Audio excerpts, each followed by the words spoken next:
the crisis in PDP National Secretariat continues. You could see we're not able to get, still not able to get a very clear video of the event because the talks are on rampage. You know, our correspondent there ran into shelter, and till now nothing that looks like peaceful. It's insane. So how do we go from here? Well, it's a terrible thing because she just called to say that she's just cramped to safety, and she cannot speak much about the incident, that she just managed to secure our camera from being destroyed by the dog brought in by the suspended National Secretary of the party. You see, this is where we are in this country. You know, I was saying that, look, the element in this country that are trying to convert this country to one-party state, that are spread, you know, along all the various opposition party. Because what is happening now is that if any party seems to have a semblance of opposition, they move in there and they destroy that party. It started with Labour Party, and then they moved to SDP. The moment RFI came into SDP, you know, they moved into SDP. They got, you know, the then National Secretary, Gula, who has been suspended, and then, you know, in a kangaroo meeting, where in fact there were no meeting, they said they have suspended the national chairman of the party, accusing him of financial misappropriation and all the rest of them. And here in PDP, we are having today, you see, this is a man who is the national secretary, who left his office to run for the governorship of Imo State and refused to resign. For peace to reign, the founding father of PDP and other stakeholders said, okay, if you want to remain, because he went to contest for the governorship, the position of Imo State, he lost the election. He did not only became the candidate of PDP, he went for the general election and lost to the sitting governor. He came back and laid claim to the seat. Even morally, when you cannot hold two positions at the same time, you have left that position. The party said, okay, for peace to reign, they said, okay, remain in the office. And the party, including himself and others, agreed that the party should go for a convention where new leadership will be elected into the office of the NWC. It is also clear that Anyanwu can also contest if he want to come back, because there is no law by him for running for the office of the National Secretary. If he so wish to contest, he signed the letter that was sent to INEC to notify INEC of the elective convention of the PDP. The letter contains the date of the election and the venue of the election, which is the requirement of the law. Like my colleague said earlier on, because it was become, after they have signed and everything has been done, they realized that Anyanwu, who is their arrowhead in that group, had made a mistake by signing that letter of notification. And now they went to court. Anyanwu has written to DSS, IGP, and all of that, accusing PDP of forging his signature on that letter that was sent to INEC. And PDP had come to say that, look, you signed, there were witnesses and evidence to show that you signed the letter and nobody coerced you, neither was your signature forged. Those petitions are still with the security agencies to carry out their proper investigation to show whether he has given false information to the police or his signature were forged. They went to court using some cronies of the likes of the PDP chairman of Imo State, Abia State, and the South Secretary. And then they went to court to get ex parte motion. The court said put them on notice. And then they came back and all of that. The court said, oh, status quo should remain. That is assuring everybody that we give judgment by the 30th of October. PDP remained calm. On that day, he gave a ruling. The PDP said, well, there's no problem. We're going ahead with our convention. We will appeal your ruling, and we will apply for a stay, and that will be the end. And we'll still go ahead with our convention. Nothing is stopping us by this your ruling. And then they now suddenly realize that, look, they have to resort to self-help. All right, Peter, before I come to you, unfortunately, we don't have a better video. Let us look at the one we have to see what happened a while ago at PDP Secretariat.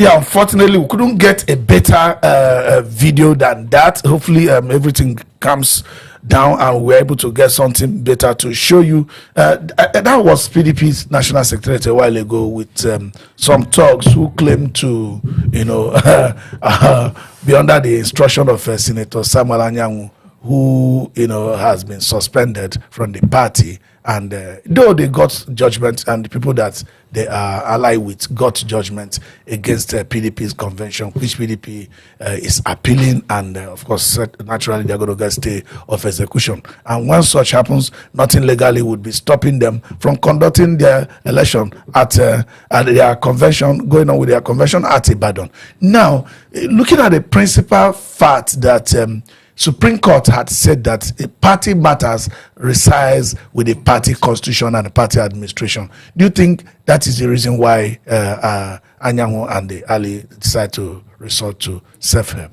Yeah, I think so. Before I say that, I need to apologize to our viewers who have gotten a clearer pictures, but it's just that the talks there didn't allow people to video.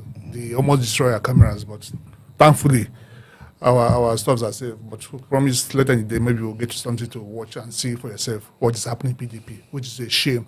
And I hope many Nigerians will speak up, because this country belongs to all of us. Yeah, yesterday it was SDP. People didn't react. Today it's PDP. After PDP, what next? So, see, they made a tactical error. And that tactical error they made is what is hunting them today. And they're looking for a way to remedy it. Like a drowning man, you will be grasping to see whatever you can drag to stay afloat. That's what Anyanwu is doing. He's drowning, and he's trying to see what he could hold to stay afloat. And there's nothing to hold, because, one, Supreme Court has ruled and it's clear. Every issue resolved around the party's manifesto, their playbook. And people have their own. So, everybody should go back to your party and resolve your internal wranglings with this constitution. So at the end of the day, you still come back to PDP. And this man has been suspended for 1 month. If he feels that he's not suspended rightly, what do you do? Go and sit redress in a court. And you've been suspended. What did he do again? His own group went and suspended the PDP chairman. That wasn't enough. To enforce their own suspension, they went and hired thugs. They are practically dead because they want to remove the PDP chairman from the office. And in doing that, you've caused harm to people that came to work legitimately today. You are destroying the party's properties. And the most annoying thing, Nigerian police is standing idly watching this thing happen. Okay, let's assume they took Nigerian police by surprise. What does it take to call for reinforcement? We are talking like this Abuja. Police headquarters is just not far away from PDP. 1 call away, within 1 hour, police should have been there in their thousands to quench it. But to show you that they are working for someone, the voice of Jacob, eyes of Esau is always playing out. Because if not so, Nigerian police will know. They will end this thing decisively. We know how they attack protesters. When they want to end something, they go out of their way. But for them to stay idly, 1 hour has passed, nothing has happened. It's a shame. It's a shame. And I wouldn't absorb PDP of the whole blame, because when Anyanwu, as you said, went to go and run for governorship election, why didn't they ask him to resign? He should have resigned. He could have had 2 processes. They should have forced him to resign, and they didn't do that. So they all are culpable on what is happening. All right, we'll have a kind of forerunner on this matter. That is SDP. Alhaji Shehu Gabam, the national chairman of SDP, faced this same problem, and since that happened about months ago, the Nigerian police is still manning the place, taking charge, deciding who gets in and who gets out. As a matter of fact, on interview the other day, he said the then commissioner of police that he should have come to join SDP, since he has indicated strong interest in the party matter. Do you think the same call, maybe Damagu will make the same call to the current commissioner of police and say, come and join SDP, PDP rather. So if people are not going to maintain peace and order and allow our party to continue? Well, I will come to that, but I want to speak slightly on Anyanwu. You know, Anyanwu is an employee of Nyesom Wike. It appears the job schedule they gave to him is failing, and he can't go back and face his paymaster that I made a mistake and have failed. So he wants to do everything possible. And that is the talk we are seeing in PDP today. Now, coming to, the Nigerian police and our dear chairman of SDP and now PDP, whether the police will also do the same thing. You don't need a soothsayer to tell you that the police will do the same thing. Because if the police will not do the same thing, what stop the police to move into action immediately to forestall this action? Because the Wadata is in zone 5. That's the nerve of this town. And you have police in zone 6, you have police in zone 7, you have police in zone 3. The zonal headquarters of the police is in zone 3, which is 5 minutes away from the. It's even up to 5 minutes. It's not for 5 minutes to the PDP headquarters where the action is happening. Why are they not there? But you can be rest assured, if I gain access to the secretariat today, I call the police, they will seal off every other place, like it's happening in PDP. In SDP. It's happening in SDP. The legitimate chairman of SDP today, Alhaji Shehu Gaba Musa, cannot gain access to inside his own office, his legitimate office. But Oluwaguloye that has been suspended by the NEC meeting and his court that are not even member of SDP, because most of them are not member of SDP. Mm-hmm. The Sadiq they are claiming to be the artist, is not a member of SDP. And the rest of them, they are having a heyday on whose effort? By the power of the Nigerian police force. You see, the Nigerian police to know that they own their responsibility to the Nigerian people. It is the taxpayers' money they used to pay, and not anybody that is in office today. Just like the person in office paying his tax, so every other Nigerian pays their tax, and it is the money from that tax they pay the Nigerian police. So if they must protect every person, they must protect each and every person equally, and they shouldn't be biased the way they are doing. All right, Peter, before I come to you, let me see if we have a better video. If not, we can still look at the other one before. Please.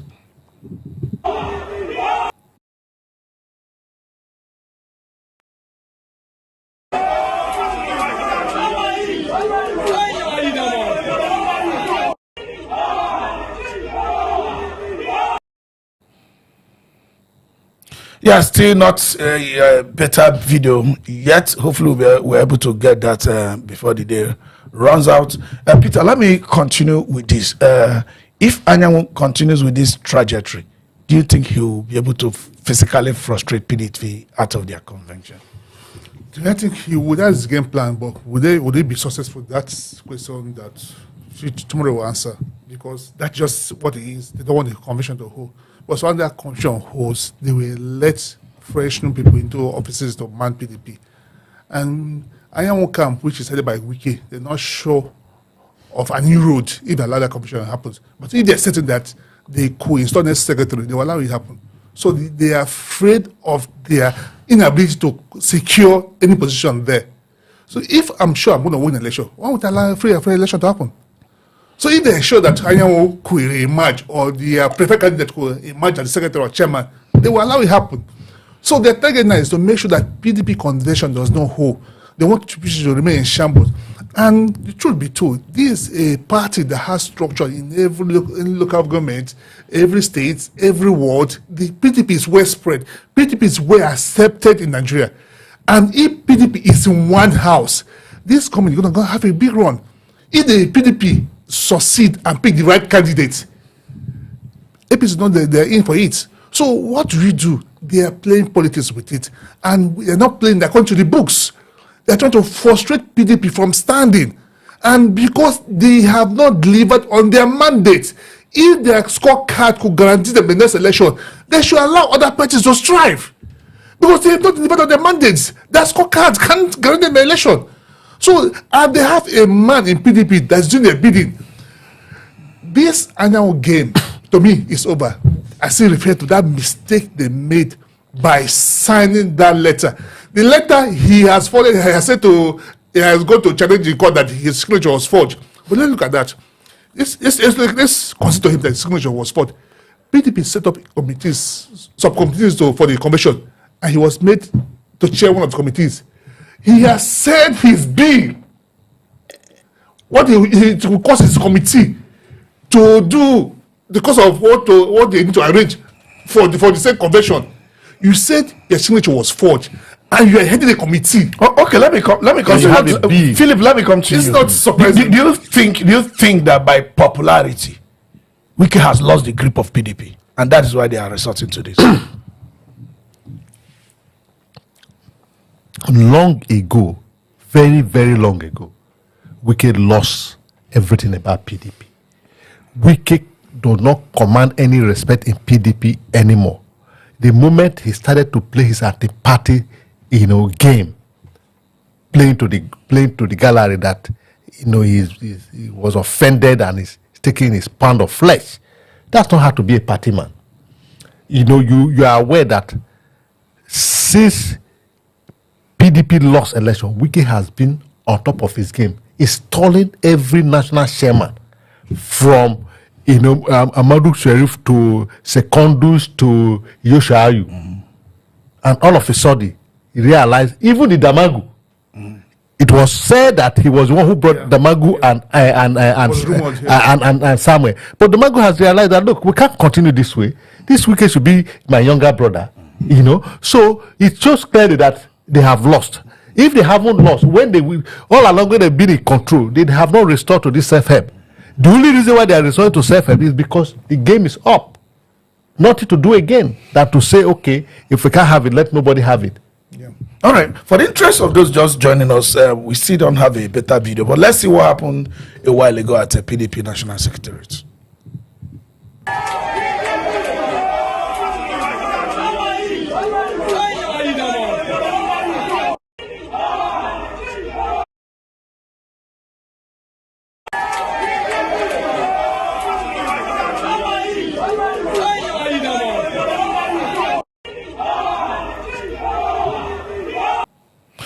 Yeah, our correspondent was on ground trying to capture that, and everywhere was in chaos, and they have to run for their safety.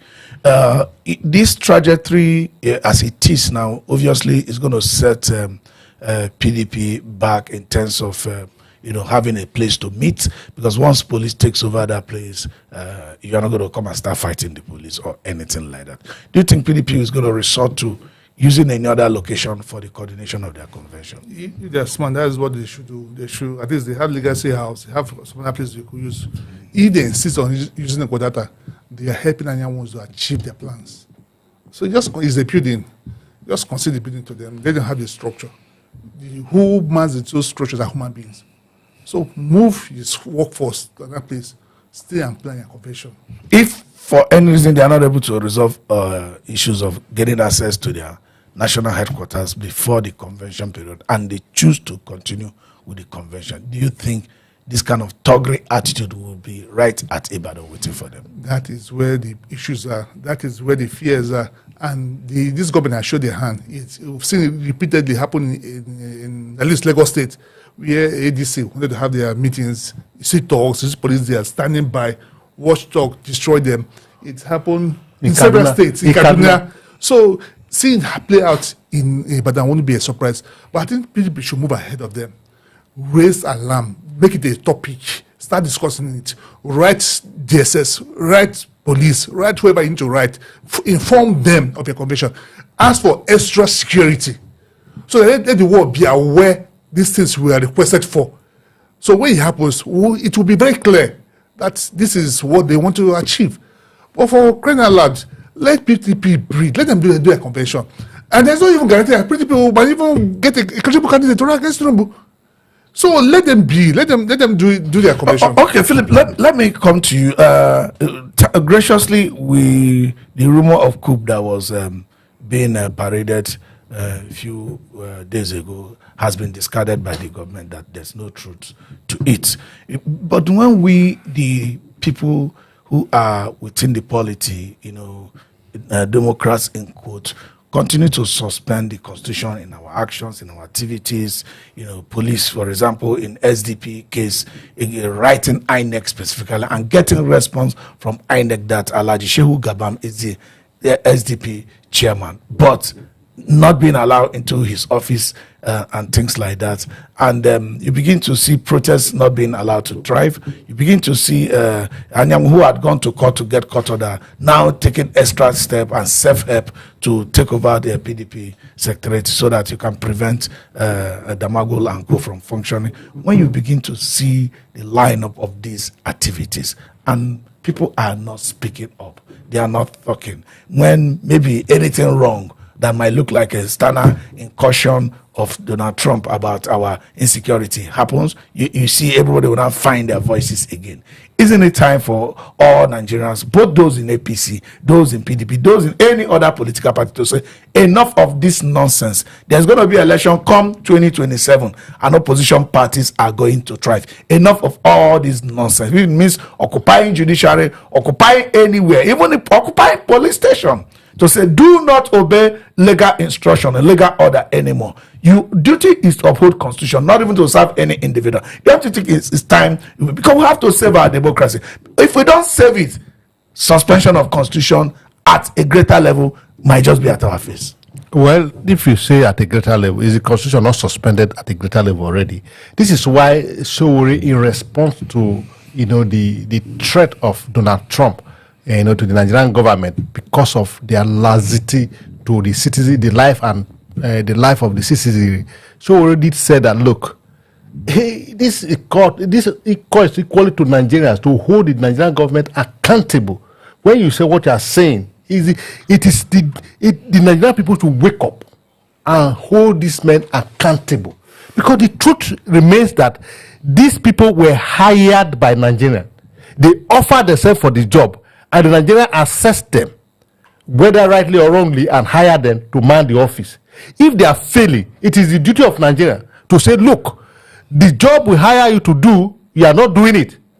This is not what you told us you are going to do when you come for the interview. What is the interview? When their campaign promises. You are not living up to the expectation. Somebody, when you the one that asked the question in the morning, say, why is it that it is it takes America to question the inability of the Tinubu government to secure life and property for Nigerian people to react? And our colleague did say that, why won't America question them? Because in the first, they did campaign to us. They went to Charity House in London and campaigned to the Western world that we are coming to govern Nigeria and this is what we'll do for Nigeria. And when they failed, those people, the same people they campaign, that's why Trump has the right. When I hear they say that Nigeria is a sovereign nation and what. You went and campaigned to these people that you want to. Did you campaign to Nigerians? Tinubu refused to participate in any debate in going to the 2023 election. This Nigerians as people who are responsible enough for you to make promises to. He went to Charity House with his team, and he was behaving as if he was already a president. You speak, you remember. The video is there. Yeah. So that's what gave the America the right, because he spoke to them. And what he told them, he had failed to do it. Are you getting me? No. So if he had failed to do what he promised the world that he would do for Nigeria, if Nigeria can't hold him, in fact, he showed the answer to hold him. But coming home, I started with Sowore. Yeah. And by your question, it is the duty of Nigeria to hold the government accountable. They shouldn't even wait till 2027. All right. They shouldn't wait. All right, Peter, let me come to you on these threats from Donald Trump. He was very, very clear. He didn't mince words on the military attack. He said it's going to be sweet and it's going to be fierce, and he said it's going to be quick. But we do not have history where America has, for the purpose of religious persecution, no matter how they arrive at that conclusion, but for the purpose of religious persecution, invade any country or get in there to destroy the groups that were in charge or something. We do not have that. But the way Nigerians are reacting, it appears people are scared. They are thinking there might be a day where American boots will be placed on our soil and things like that. But beyond that, it doesn't need to take Donald Trump to tell our military that Nigerians are dying, whether even Christians or Muslims. Nigerians are dying, and these are not trophies to be displayed. Nigerians are dying. Even our officers are dying. I lost a friend in Maiduguri You know, he was a major, Jonathan, he was in charge of this formation at the airport road. Once you turn, you know, Bill Clinton Drive facing the airport, he was there for over 3 years, and that until he was posted to Maiduguri. And we lost him some years ago. Nigerians are dying, and these officers are fathers, they are brothers, they are friends, I mean, they are husbands to people. So how do we solve this problem? We do not need to wait for Donald Trump, whether for Christians or Muslims dying, because certainly disproportionately we think Christian communities have more been invaded, and we have facts, we have, you know, the records are there. So, but putting that aside, isn't it time for the government to rise up on their own and solve these insecurity problems? I don't know why we play politics with this insecurity ravaging our country, and this is a country that we are more of reactive than proactive. I'll come to your question, but let's look at it broadly. When the issue started, when Ted Cruz raised the alarm, what did the Nigerian government do? Nothing. They said idly by. They were marching retreats for retreats. You should have open up a diplomatic channel with Ted Cruz, because this is a major issue. Who did nothing? The Nigerian government were hoping that this will blow away. They didn't reach out to him. They didn't present their own narrative, that what you are narrating might not be actually correct. As of today, we do not have an ambassador in US. If we had one, he would have been our representative to interact with Ted Cruz. We had a lot of time to present our own case. We did nothing until it was full blown. Trump made his statement. For me, as a Nigerian, I welcome it. I know for certain that America might not put any boots in Nigeria, but this is a wake-up call. Nigerians die every day. This government, to them, is the number. Every day, Nigerians travel on the road, they are kidnapped. To them, is a number, is a figure. After 200 million, if you lose 5,000, what is it? To them, the death, they don't see it as major thing. They look at the percentage. A country of 200 million, we listen about less than a percent, is manageable. But they forget that these are lives. That have every right to live and associate Nigeria. They did nothing. Every day, we hear about killing in Benue, we hear about killing in Kaduna. One of the observers said something. Say, in one of the instances, they got an intelligence report about this attack. They forwarded this intelligence report to the Nigerian government. They did nothing until it happened. Shows that they are complicit. Okay, let me come to you. We have heard voices like that of Gumi, Kwankwaso, even Akpabio, that has denied not insulting anybody. But we are yet to hear from P2B. We are yet to hear from Atiku loudly. And so, what are they not concerned about Donald Trump's statement? You see, if a man speaks what is in your mind, why would you speak otherwise? Because Peter Obi has been in the forefront, charging the Nigerian government to wake up to its responsibility of, preserving lives and property. And Peter Obi has been on top of the game. Every time this disaster happens, it's always there to sympathize with the people and challenge the government to do more to avert further, happening. Peter Obi was in Plateau State to commemorate with those who lost their loved one and their properties. On his way to Benue to do the same thing, the governor of Benue State, An APC governor, he threatened Obi not to enter Benue, that if he entered Benue, anything that happened to him, he cannot guarantee his security. A governor of the APC in Edo State has told Peter Obi not to come to Edo State to campaign for anybody, that if he comes to Edo State, it's not guaranteed that he will be safe. So Obi has, I'm talking about Obi, you mentioned Atiku. So Obi has gone everywhere to say government. The primary assignment of government is to secure lives and property. But will he continue to keep quiet on this Donald Trump statement? Well, you see, Donald Trump has not said anything aside what Obi has been saying. What Donald Trump said, let's even ask ourselves the question, has Donald Trump said anything that is wrong? He said, since the Nigerian government failed to provide security for the Nigerian citizenry and their property, they will come, America will come and flush out, the element that are causing this trouble. This is what we have said. And he also gave them chance that he said if the government does not move fast, I mean, there's still opportunity for government to do it. So we have not said anything. So is it different from what Obi has saying that government please move fast and avert insecurity?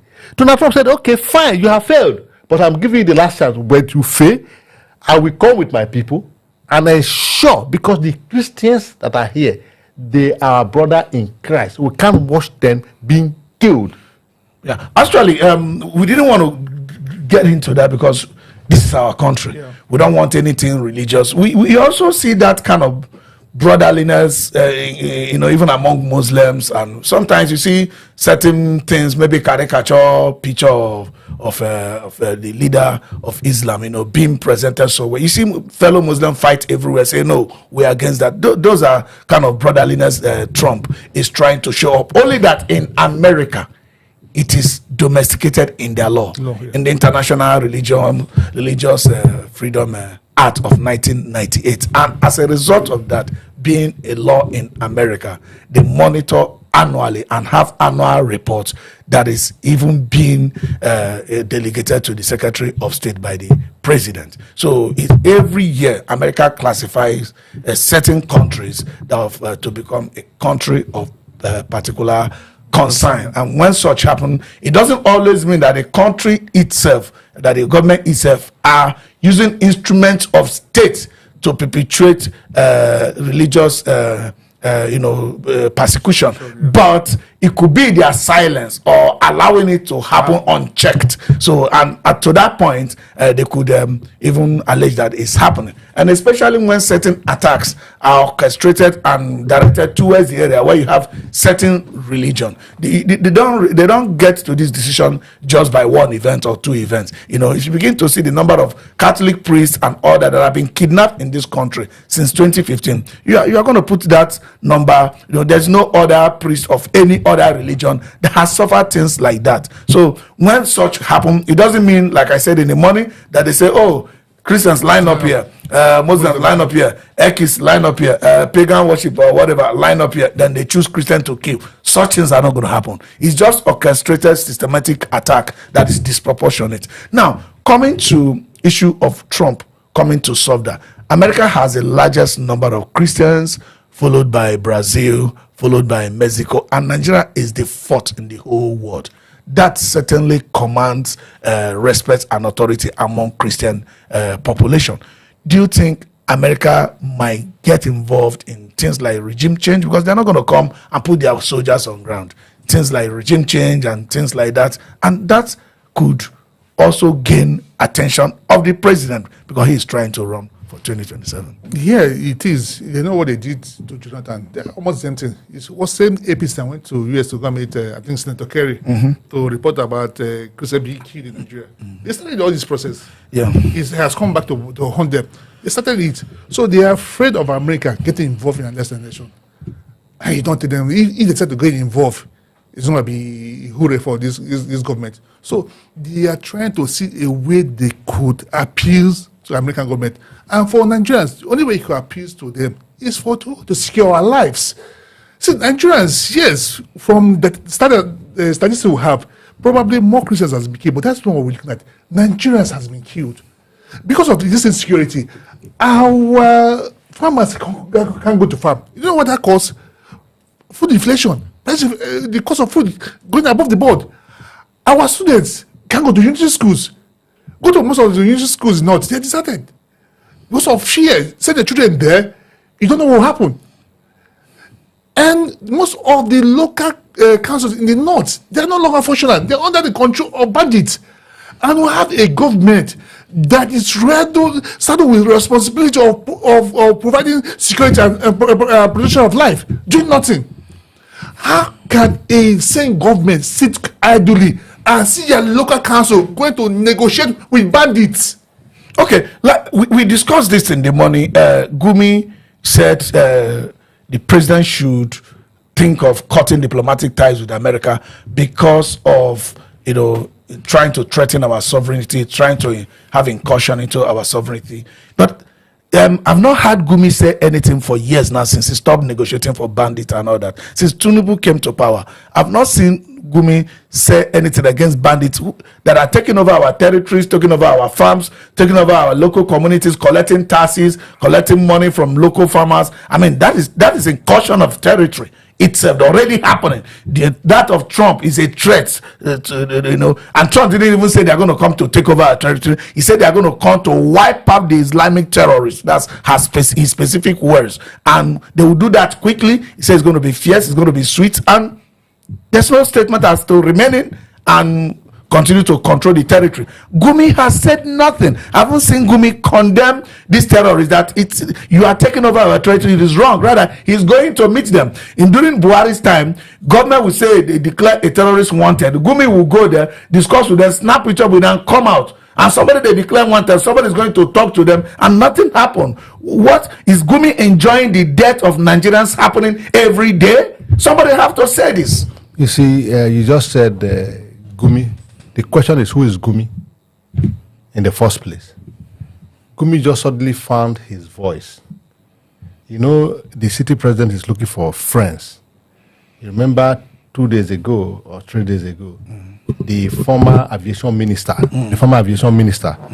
who gave us, a Nigerian airway that we cannot see, that been accused of so many things. All of a sudden, he was given a pro-chancellor in Katsina. Because last week, a group came up that APC should not allow, the Saki, that's the former aviation minister, to go because it's very important to them. A week later, he was given a pro-chancellor appointment. Now, America has said that we are coming to flush out the terrorists from the territory of Nigeria. America never said anything about the sovereignty of Nigeria, neither do they say that they are coming to do anything about taking over the Nigerian government. I don't know where Gumi get that from. I think the only thing that concerns Gumi here is that his business is threatened. I'm bold to say that Gumi business is threatened, even though he has been quiet, is that he has been behind the banditry, the terrorism, because it was very obvious during the time of Buhari that he was the one who would negotiate and take money from government to go and settle them. It was very clear that he was collecting, cash. Yes. So if America is coming to flush out the terrorists, that means they are going to cut off Gumi's source of income. Because if he collects their ransom, he gets his commission. He should come and challenge me. If what I'm saying is what does he do with the terrorists in the bush? So, the lack of Gumi, we know who they are. That's why I say, who is Gumi in the first place? Gumi is a terrorist. He's the chief bandit. So, and because the city government is looking for friends, they don't care what kind of friend they have. And don't forget, it is the same people who say that, come to APC and your sin will be forgiven. So, all right. Unfortunately, we are yet to still get a better coverage of what is happening in a PDP headquarters. But for the interest of those joining us, let us see the video we had earlier on.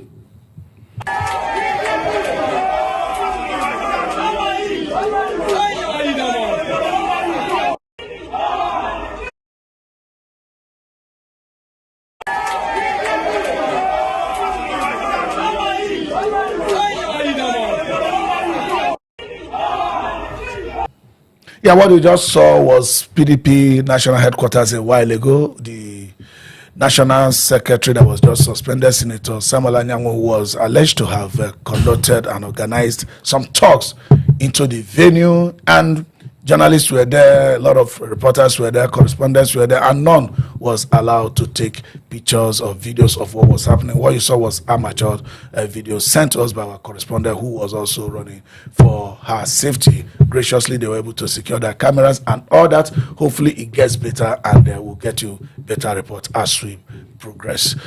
Peter, we are looking at this. PDP is just one among all other political parties that are in opposition. The only political party in opposition today where you have peace and there is no kind of faction or whatever are the ones that it has not been rumored or said that Jonathan is going to use them or Obi is going to use them. Immediately they say Obi is going to emerge from there or Jonathan is going to emerge from there. Even as it is now, Atiku, ADC is beginning to get some court cases and all that. I mean, what is this thing that stimulates opposition or any party to go into crisis automatically? Immediately they said any of all these candidates are going to use the platform. Mind you, it was just a few weeks ago that Professor Jerry Ghana said Jonathan is coming. And Jerry Ghana, we know, is a staunch member of PDP.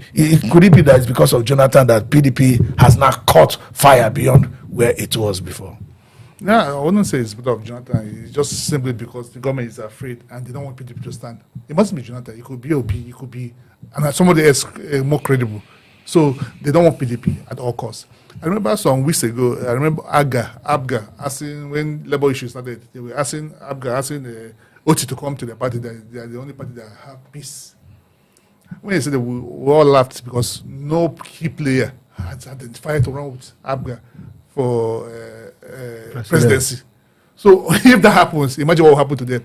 See Labour today, see SDP, see ADC, they're just housing the coalition. See what's happening to them. So until this government decide to let these parties be, they're going to know no peace, because these parties, they've seen that if they allow them to strive, they could organize themselves properly. They could be well prepared for the forthcoming election. This government doesn't want competition. See, they're going to be, people who are going to contest against Pundubu. What are the caliber people that are going to contest? Under what parties? So they don't want key parties to feel key candidate to contest against. Do you think this kind of crisis happening in PDP? Let's assume Jonathan had made up his mind to run and probably use PDP. Do you think this crisis is sufficient to be the principal factor why he might say, I'm not going to run or I'm going to use another party? Certainly, that's what's going to happen. It's not if it's going to be enough. That's what will happen. If Jonathan has made up his mind to run, if you like, scatter PDP, there are other parties. Any party Jonathan goes in today, call him AA or AAP or whatever name you call it, so long as a political party registered by INEC and is empowered by law to feed a candidate, it will give this government a run for his money. What if it's Peter Obi and not Jonathan? Same goes to Peter Obi. If Jonathan is not running and Peter Obi is running, whatever name you call the party, if Obi picks that ticket in 2027, so you see what this this government is doing is even more harmful to themselves than to the opposition, because you are giving the impression that you want a one-party state because you are not sure of yourself, because you have not performed. So you cannot stand competition, because anybody that stands against you will defeat you. So these credible people that can stand against you, you want to make sure that there's no platform for them. All right, let's just hope that is a strategy. Yeah. Let me read something for you. Before the last election, our president tweeted this. He told his people that political power is not going to be served in a restaurant. They don't serve it as a la carte. He said, at all costs, fight for it, grab it, and run with it. That worked in the last election. Yeah, but now they move forward. They know this might not work in this election. So what will work in this election? Suppress every other opposition party. Let's just hope that this opposition are able to survive this crisis, and hopefully we're able to cover what is happening at the PDP headquarters, and so that our viewers can be well informed. We'll be right back very shortly.